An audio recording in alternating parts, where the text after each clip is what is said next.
திமுகவுக்கும் பாஜகவுக்கும் இருக்கிற கள்ள உறவு என்பது இன்னைக்கு வெளிப்படையாக தெரியுதுங்க. அவங்க எதிர்கட்சியாக இருக்கும்போது மோடி பிரதமராக வந்தால் கூட கருப்பு கொடி காட்டுவாங்க, கோ பேக் மோடின்வாங்க. ஆனால் இவங்க ஆளுங்கட்சி ஆயிட்டாங்கன்னா மோடி தமிழ்நாட்டுக்கு வருவதே பெருமைன்னு அமைச்சர்களை அறிக்கை விடுவாங்க.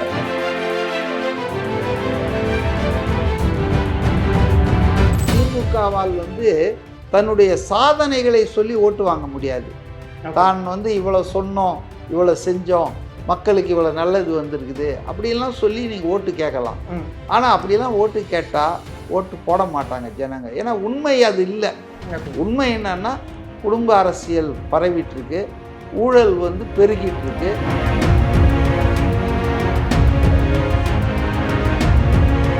பாஜகவோடு நான் உறவு வச்சது தப்பு பண்ணிட்டேன், இனி ஒருபோதும் அந்த தப்பு நடக்காதுன்னு பொதுவெளியில் சொன்னாங்க.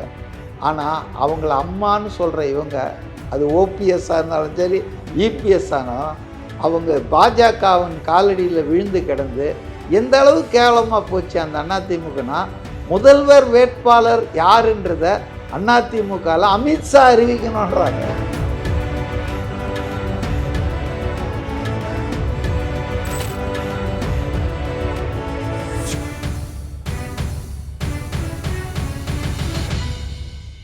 வணக்கம் சார். வணக்கம். திமுகவுக்கும் பாஜகவுக்கும் இருக்கிற கள்ள உறவு என்பது இன்னைக்கு வெளிப்படையாக தெரியுதுங்க. அவங்க எதிர்கட்சியாக இருக்கும்போது மோடி பிரதமராக வந்தால் கூட கருப்பு கொடி காட்டுவாங்க, கோ பேக் மோடின்வாங்க. ஆனால் இவங்க ஆளுங்கட்சி ஆயிட்டாங்கன்னா மோடி தமிழ்நாட்டுக்கு வருவதே பெருமைன்னு அமைச்சர்களை அறிக்கை விடுவாங்க. அப்போ இந்த இரட்டை நாக்கு பேர் வழிகள் மாதிரி பாஜகவோட சமரசம் செய்து கொள்கிறார்கள். இது இன்னைக்கு அரசியல் புரசலாக இருந்தது, இன்னைக்கு உறுதியாயிடுச்சு. காரணம் என்னன்னா, இப்போ இந்த டாஸ்மாக் ஊழல் குறித்து இடி நடத்திய பரபரப்பான சோதனைகள் இதெல்லாம் அடங்கி போச்சு. பார்த்தீங்களா? எங்கனே தெரியல.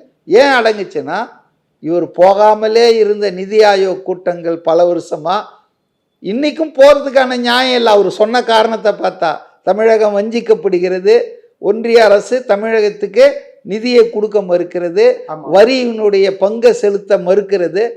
அவர் சொன்ன எல்லாம் போக மாட்டேன்னு சொன்னதுக்கு எல்லாம் இன்னைக்கும் இருக்கு. ஆனா இன்னைக்கு அவசரமா ஓடினாரு, பிரதமரை தனியாக சந்தித்தார். அப்புறம் RSS பிரமுகர்களை இடைத்தரகர்கள் மூலம் போய் சந்திச்சார். எல்லாம் முடிஞ்சதோன்னா வழக்குகள் எல்லாம் கிடப்பில் போடப்பட்டன. சம்பந்தப்பட்ட அதிகாரிகள் மாற்றலில் துரத்தப்பட்டார்கள். அப்ப இவங்களுடைய பாஜக எதிர்ப்பு என்பது ஒரு டவுட்ஃபுல்லா ஆயிடுச்சுங்க. ஏன்னா நீங்க பாத்தீங்கன்னா, கலைஞருடைய 100ஆண்டு விழாவுக்கு காங்கிரஸ் கட்சியினுடைய ராகுல் காந்தியோ சோனியா காந்தியோ ஒரு முக்கிய விருந்தினராக கூப்பிட்டு இருந்தா, ஏன்னா அது அரசாங்க விழா கிடையாது, அது சென்ட்ரல் கவர்மெண்ட் ஃபங்க்ஷன் ஏமாத்தினாங்க. இல்ல, அது ஸ்டேட் கவர்மெண்ட் நடத்திய விழா. அந்த விழாவில் ராஜ்நாத் சிங் அவர் ஒரு RSS தலைவர். பார், நாங்க இவரு ராதாகிருஷ்ணன் ஆதரிக்க மாட்டோம், துணை ஜனாதிபதி, அவர் ஒரு RSSன்றாங்க திமுக. கரெக்ட். ஆனா அதே RSSல புடம்போட்ட தங்கங்கள் தான் அமித்ஷா, மோடி, இப்ப வந்த இந்த ராஜ்நாத் சிங் எல்லாம். இப்போ ராஜ்நாத் சிங்கை கூப்பிட்டு நீங்கள் நாணயத்தை வெளியிடுறீங்க, கூட்டின்னு போயிட்டு அவருடைய சமாதியெல்லாம் சுற்றி காட்டுறீங்க. அப்போ இதெல்லாம் எதை காட்டுகிறது என்று சொன்னால், பாஜகவோட இவங்களுக்கு ஒன்றும் கொள்கை முரண்பாடுலாம் இல்லை. இன்னைக்கு பாஜக எதிர்ப்பு என்பது கணிசமாக தமிழ்நாட்டில் இருக்குதுங்க. அதே போல் ஒரு 18% சிறுபான்மையினர் ஓட்டு தமிழ்நாட்டில் இருக்கு. இதை நாம் தக்க வைக்கணும்னா பாஜக எதிர்ப்பு வெளியே பேசணும். உள்ள கள்ள உறவு வச்சுக்கிட்டு எல்லா விதமான ஊழல் வழக்குகள் முறைகேடுகள் தப்பிச்சிக்கணும். ஆனால் மேடைகளில் திட்டிக்குவாங்க. அண்ணாமலை இவரை திட்டுவார், இவங்க அண்ணாமலை திட்டுவாங்க. ஆனால் எங்கேயாவது பார்த்தா அவங்க பாடியில் பார்த்தீங்கன்னா உதயநிதியை பார்த்தோன்னா அண்ணாமலை எழுந்துப்பார். ஆக ஒரு கள்ள உறவு இருக்கு என்பது இன்னைக்கு பொதுவாகவே எல்லாருக்குமே தெரிய ஆரம்பிச்சிச்சுங்க. அதுவும் அந்த நிதி ஆயோக் கூட்டத்துக்கு முதல்வர் போயிட்டு வந்ததுக்கப்புறம், டாஸ்மாக் அந்த வழக்குகள்லாம் அப்படியே நீர்த்து போனதுக்கப்புறம் இது கன்ஃபார்ம் ஆயிடுச்சுங்க. காங்கிரஸ் கட்சிக்கு இதெல்லாம் தெரியாதுன்னு நினைக்கிறீங்களா? அதாவது என்னன்னா, வாதத்தில் ஜெயிக்க முடியாதவன் கள்ள தூக்கிடுவானா. அது மாதிரி தான் இப்போ திமுகவால் தன்னுடைய சாதனைகளை சொல்லி ஓட்டு வாங்க முடியாது. தான் வந்து இவ்வளோ சொன்னோம், இவ்வளோ செஞ்சோம், மக்களுக்கு இவ்வளோ நல்லது வந்திருக்குது அப்படிலாம் சொல்லி நீங்கள் ஓட்டு கேட்கலாம். ஆனால் அப்படிலாம் ஓட்டு கேட்டால் ஓட்டு போட மாட்டாங்க ஜனங்க. ஏன்னா உண்மை அது இல்லை. உண்மை என்னன்னா குடும்ப அரசியல் பரவிட்டு இருக்கு, ஊழல் வந்து பெருகிட்டு இருக்கு, ஒவ்வொரு அமைச்சர் வழக்கும் திரும்ப திரும்ப இது விசாரணைக்கு உட்படுத்தப்படுகிறது. என்ன கேட்டால் எத்தனை அமைச்சர்கள் வந்து உள்ளே போவாங்க அப்படின்றதே தெரியல. அதாவது இந்த தேர்தல் வருவதுக்குள்ள எத்தனை பேர் உள்ளே இருப்பாங்கன்னு தெரியாது. அப்போது ஒரு நிர்வாக சீர்கேடு இந்த ஆட்சியில் பார்த்தீங்கன்னா, உதாரணத்துக்கு இன்னைக்கு ஹிந்து பேப்பரில் போட்டிருக்காங்க, இப்போ டிஜிபியாக இருக்கிற டைரக்டர் ஜெனரல் ஆஃப் போலீஸ் அவர் தானே இன்னைக்கு தமிழ்நாடுடைய சீஃப் போலீஸ் சீஃப், அவர் வந்து சங்கர் ஜிவால், அவர் இந்த மாதம் இன்னும் 4 அன்னைக்கு ரிட்டையர் ஆக போகிறாரு.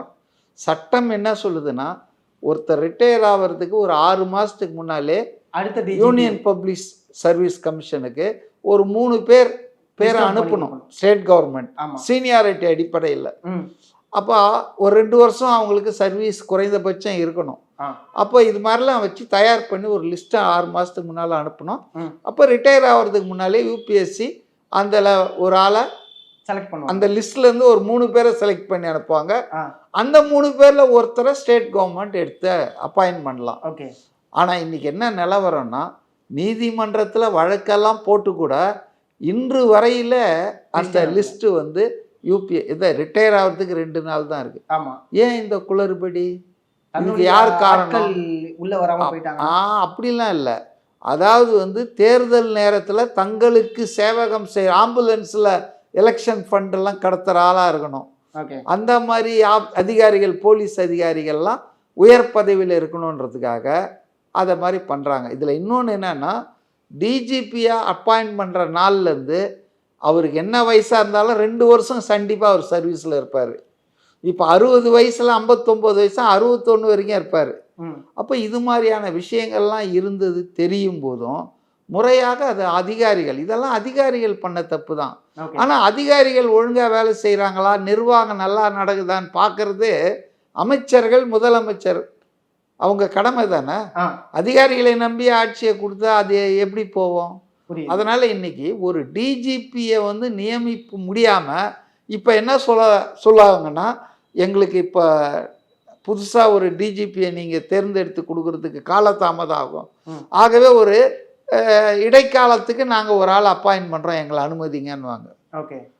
இப்போ இந்த இடைக்காலத்துக்கு அமைப்பதற்கு இந்த விதிகள்லாம் தேவையில்லை. சீனியாரிட்டி 2 வருஷம் சர்வீஸ்ன்னு, அப்போ அவங்களுக்கு வேண்டப்பட்ட ஆளை போட்டுக்குவாங்க.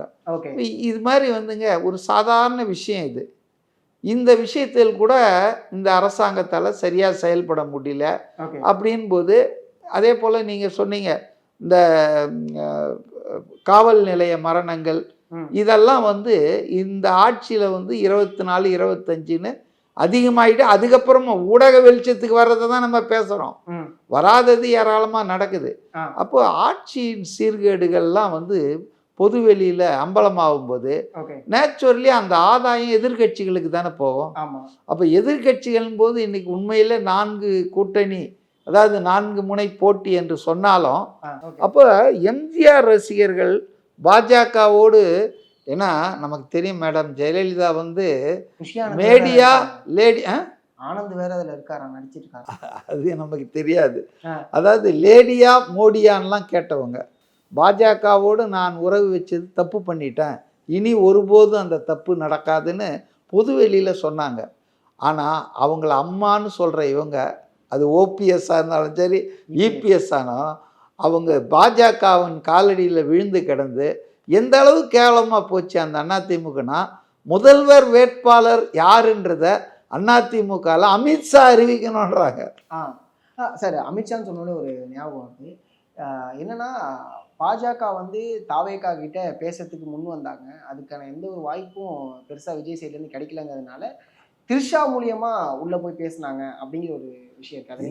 இதெல்லாம் வதந்திகள்ங்க. ஏங்க, அவர் ஆரம்பத்திலே விக்கிரவாண்டி மாநாட்டில் முதல் பப்ளிக் ஸ்பீச்சிலே சொன்னார், கொள்கை எதிரி, அரசியல் எதிரின்னு. அதனால் இப்போ அதிமுக தாவேகா கூட்டணி வராமல் போனது கூட மெயினான விஷயம் பாஜக தாங்க. ஓகே. பாஜகவோடு அதிமுக போய் சேர்ந்தது இருக்கு பாருங்க, அது ஒரு தற்கொலைக்கு ஒப்பான ஒன்றாக தான் நான் பார்க்குறேன். ஓகே. ஏன்னா பாஜக வந்துங்க கூட்டணி கட்சிகளை வளர வைக்கிறதே கிடையாது. அவங்கள வந்து அழிச்சு ஒழிச்சு பிளவு பண்ணி சின்ன இப்போ மகாராஷ்டிராவில் பார்க்குற சிவசேனா 30 வருஷமாக பாஜகவோட ட்ரஸ்டட் பார்ட்னராக இருந்தது. அதனுடைய ஜூனியர் பார்ட்னராக இருந்த பிஜேபி இன்னைக்கு ஆட்சிக்கு வந்து அந்த கட்சியை 2ஆ 3ஆ உடைச்சு என்ன, அதனால் இது அந்த மாநிலத்தில் மட்டுமல்ல எல்லா மாநிலங்களிலும் பாஜக கூட்டணின்ற பேரில், அதாவது அண்டி கெடுப்பார்கள்னு சொல்லுவாங்க இல்லையா, உங்ககிட்ட வந்து உங்களோட கூட்டணி வச்சு உங்களை ஒழிச்சிருது. ஓகே. இப்போ அந்த வேலையை தான் இப்போ நிதிஷ்குமாருக்கு பீகாரில் பண்ணிட்டு இருக்காங்க. அப்போ பாஜகவும் டிஃபேம் பண்ண ட்ரை பண்ணுமா சார்? கண்டிப்பாக. அதாவது எனக்கு உண்மையிலே ரொம்ப ஆச்சரியமாக இருந்தது. அவர் வந்து மோடிஜி அப்படின்னு ஒரு கச்சத்தீவை பற்றிலாம் பேசினார் இல்லைங்களா, அதெல்லாம் வந்து விஜய் மாதிரி ஒரு நிலையில் இருக்கிறவங்க பப்ளிக்காக பாஜக, அமிதாப் பச்சன், இந்த அமீர்கான்லாம் எவ்வளோ தொல்லைக்கு ஆளாகி அடங்கி ஒடுங்கிட்டாங்க. ஏன் ரஜினிகாந்த் யாருமே வந்து பெருசாக மோடியை எதிர்க்க மாட்டாங்க. ஏன்னா அவங்க மேலே ஏதாவது ஒரு ரைடு வரும், இடி ரைடோ சிபிஐ ரைடு வருமா? கண்டிப்பாக வரும். ஆனால் அவரை பொறுத்தவரையில் மடியில் கனம் இல்லை, வழியில் பயம் இல்லை. ஏற்கனவே மாஸ்டர் படத்தில் அவர் நெய்வேலியில் நடிச்சிட்டு இருக்கும்போது அவரை ரைடு பண்ணி கூப்பிட்டு வந்து நிறைய சிக்கல்லாம் பண்ணாங்க இல்லையா. அதனால் அவரை பொறுத்தவரையிலங்க வந்து பாஜகவை வந்து அது வந்து ஜாதி ரீதியாக மத ரீதியாக மக்களை பிளக்கிற ஒரு அரசியலை செய்து டிவிசிக் பாலிடிக்ஸ். அதனால் அதை ஒருபோதும் அதோட பேச்சுவார்த்தையும் கிடையாது, அதோட இது பண்ண பாஜக வந்து ரைடு அப்படிங்கிற வகையில் டிஃபேம் பண்ணுறதுக்கான வாய்ப்பு இருக்குது. டிஎம்கே வந்து ஃபர்ஸ்ட் நீங்கள் சொன்ன அந்த ஆமாம் பர்சனல் இது, ஏன்னா அவர் ஆட்சியில் இருந்தது இல்லை, அதிகாரத்தில் இருந்தது இல்லை. ஸோ அவர் மேலே ஊழல் குற்றச்சாட்டலாம், அதுக்கு பதிலாக அவர் வந்து ஃபேமிலியில் ப்ராப்ளம், அவர் வந்து இந்த இது அந்த இதுன்னு கதைகளை சொல்லுவார்கள். ஆனால் மக்கள் வந்துங்க இதெல்லாம் ஏற்றுக்கவும் மாட்டாங்க. எம்ஜிஆரை பற்றி பேசாத பேச்சாங்க இவங்க, புரியுது. எம்ஜிஆர் ஜெயலலிதாவை பற்றி இவங்க கட்டாத கட்டுக்கலாம். மக்கள் அதை பார்க்க மாட்டாங்க. நீ பர்சனலாக எப்படி ஒன்றா இருந்துட்டு போ, ஆட்சியில் என்ன பண்ணுற, கொள்கைக்கு என்ன பண்ணுற, அதை தான் மக்கள். இப்போ ட்ரம்ப் வந்து அமெரிக்க ஜனாதிபதியாக எப்படிங்க ஆனார், அவர் மேலே எவ்வளோ, அதாவது கிரிமினல் குற்றங்கள் உள்பட, அதாவது பாலியல் வழக்குகள் உள்பட இருக்கு. ஆனால் அதாவது அமெரிக்கன் பீப்புள் ரொம்ப தெளிவாக இருக்காங்க. You have your personal life, அதை பற்றி நான் உன் வீட்டுக்குள்ளே மூக்க நுழைஞ்சு பார்க்க மாட்டேன். ஆனால் கவர்மெண்ட் என்ன பண்ணுற, அது போல தான் மக்கள் நினைப்பாங்க. மக்களுக்கு வந்துங்க வீட்டுக்கு வீடு வாசப்படி இருக்குதுங்க. அது திமுக காரங்க மற்றவங்க பர்சனல் லைஃப்பை பேசுறதுக்கு யோகியதை இருக்குதாங்க. முதல்ல நான் கேட்குறேன், விஜய் அடுத்து என்ன செய்யணும்னு நினைக்கிறேன்? பாலிடால் பாபுன்னு தயாநிதி இது உதயநிதி அதிமுக இதை அண்ணாமலையெல்லாம் சொன்னாங்களே, அதை எதிர்த்து ஏதாவது இவங்க பதில் பேசுனாங்களா? நான் அதுக்குள்ளே விரிவாக போக விரும்பல. உதயநிதி வந்து அவருடைய லைஃப்பை பற்றி பேசுனாங்களே பர்சனலாக, அதை நான் விரும்பலை, அதை நான் எதிர்க்கிறேன். ஆனால் அதுக்கு பதில் பேசுனாங்களா? ஆக திமுகவினர், திமுக தலைவர்கள் இவங்கெல்லாம் பர்சனாலிட்டியை பற்றியோ தனி மனித ஒழுக்கத்தை பற்றியோ தார்மீகம் பற்றியோ பேசுறதுக்கு யோகியதையோ அருகதையோ இல்லாதவங்க. இவங்க வந்து மற்றவங்க தனிப்பட்ட வாழ்க்கையில் மூக்க நுழைச்சி அதை பண்ணுறேன் இதை பண்ணுறேன் அப்படின்லாம் சொல்கிறதுன்றது வந்து ரொம்ப, அதாவது என்னன்னா கேவலமான முயற்சி, அதெல்லாம் ஈடுபடுவாங்க.